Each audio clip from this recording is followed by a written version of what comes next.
Jeudi 9 mars 2023. Donner en retour. Bienvenue sur votre chaîne L'Aventure dans la Parole.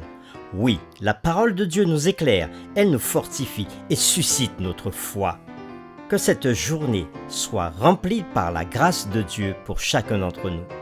Et nous vous invitons à participer avec nous en cliquant sur le pouce et en vous abonnant pour recevoir les notifications chaque jour, en laissant des commentaires pour ce que vous avez compris et en partageant avec vos connaissances.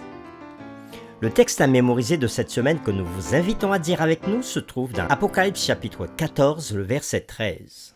Et j'entendis du ciel une voix qui disait : Écrit, heureux dès à présent les morts qui meurent dans le Seigneur.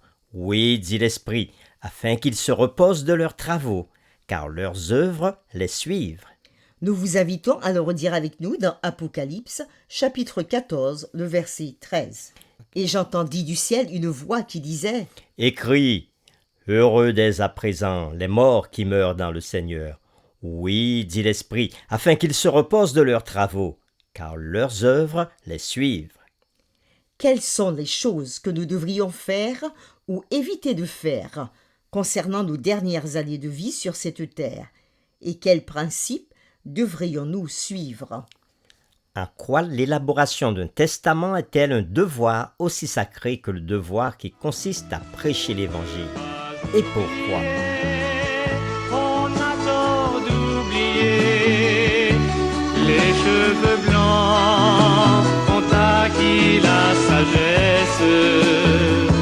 Ils étaient avant nous, ils étaient là pour nous, ils étaient là pour ouvrir le chemin. Les réflexions de cette semaine nous aident encore à répondre à ces questions. Et aujourd'hui, nous le ferons avec la séquence « Héritage spirituel. Bien qu'il soit difficile de savoir ce à quoi aurait ressemblé la vie sur Terre si les humains n'avaient pas péché, une chose que nous pouvons savoir avec certitude est que il n'y aurait pas eu d'accumulation de richesses, Pas de cupidité, pas de pauvreté. des choses qui tourmentent l'humanité depuis l'histoire du monde.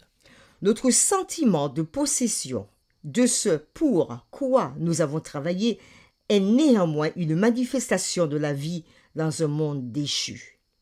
En fin de compte, peu importe combien nous possédons ou non, il y a un point important dont nous devrions toujours nous souvenir. Nous lirons le psaume 24, le verset 1er, Hébreux chapitre 3, le verset 4, le psaume 50, le verset 10, Genèse chapitre 14, le verset 19, Colossiens 1, verset 15 à 17, et nous répondrons à la question suivante. Quel est le point central de chacun d'entre eux? Et comment ce point devrait-il avoir un impact sur ce que nous faisons avec les moyens matériels dont Dieu nous bénit? Le psaume 24, verset 1.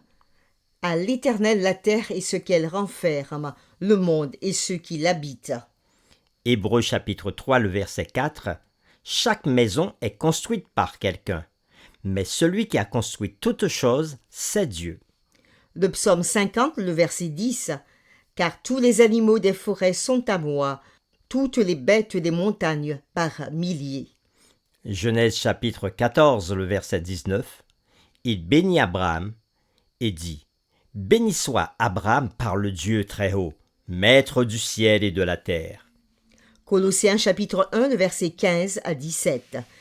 Il est l'image du Dieu invisible, le premier-né de toute la création, car en lui ont été créées toutes les choses qui sont dans les cieux et sur la terre, les visibles et les invisibles, trône, Dignité, domination. autorité. Tout a été créé par lui et pour lui. Il est avant toute chose et toute chose subsiste en lui.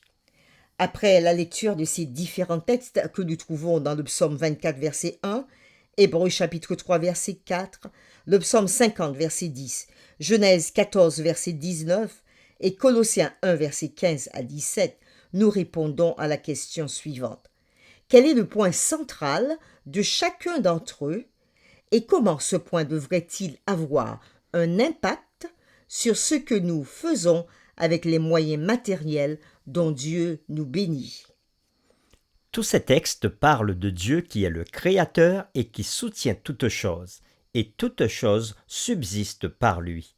Que Dieu est le maître de l'univers, oui, l'être humain, les hommes, les femmes, nous sommes les créatures de Dieu, et Dieu a fait de nous ses intendants.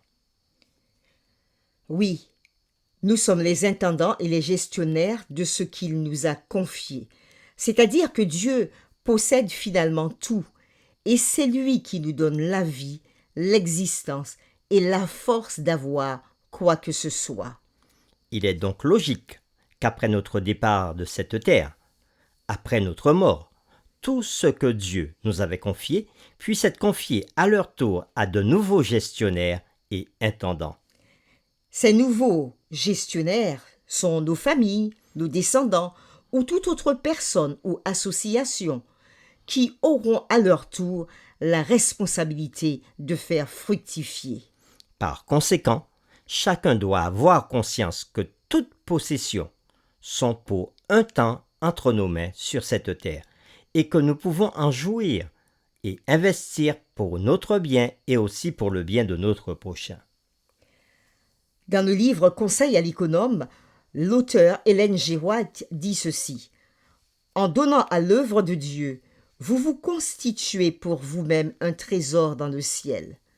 Tout ce que vous y investissez est assuré contre toute calamité et perte et augmente jusqu'à devenir un capital éternel et qui sera comptabilisé sur votre registre dans le royaume des cieux. Fin de citation. Voyons maintenant quelques avantages à partager pendant que nous sommes en vie. Le premier, le donateur peut en fait voir les résultats du don, un nouveau bâtiment, une nouvelle construction, un jeune qui peut étudier, une campagne d'aide, de soutien, une campagne d'évangélisation financée par exemple. Deuxièmement, le donateur peut lui-même bénéficier avec les autres du résultat de son don. Troisièmement, il n'y aura pas de bagarre entre les membres de la famille ou les amis après la mort du donateur. Quatrièmement, cela donne le bon exemple des valeurs familiales, de générosité et d'amour des autres. Cinquièmement, cela amoindrit les conséquences de l'impôt immobilier. Sixièmement, cela garantit le fait que le don soit fait à l'entité souhaitée. Pas d'ingérence de tribunaux ou de parents mécontents. Septièmement, cela démontre que le cœur du donateur est passé de l'égoïsme au désintéressement. Et huitièmement, cela amasse des trésors au ciel. Pour terminer, réfléchissons à cette pensée. En gérant avec intégrité et sagesse les biens mis en notre possession de notre vivant, en investissant aussi dans l'œuvre de Dieu, ce qui nous est dit dans Malachie 3, versets 8 à 10, nous laissons derrière nous un héritage de foi. Puis, un jour, quand nous nous reposerons de nos travaux, nos bonnes œuvres nous suivront, parce que Dieu sera glorifié en elles, même en notre absence, comme il est dit dans Apocalypse chapitre 14, le verset 13, qui est notre texte à mémoriser de cette semaine. Nous vous invitons à prier avec nous. Merci Seigneur. Oui, merci pour toute grâce. Nous te louons et te bénissons pour tout ce que tu fais pour nous, pour ce que nous recevons dans nos vies. Et comme le dit dans ta parole, c'est toi qui donnes tout, car tout t'appartient. Le monde et ceux qui l'habitent, les animaux, les êtres humains, tout t'appartient. Et tu donnes tes bénédictions à tes enfants, et cela depuis des millénaires jusqu'à aujourd'hui. Tu invites aussi tes enfants à réfléchir à la façon de gérer tout ce qu'ils reçoivent de toi. Tu nous invites à avoir un cœur ouvert pour partager avec ceux qui souffrent autour de nous, avec ceux qui sont dans le besoin.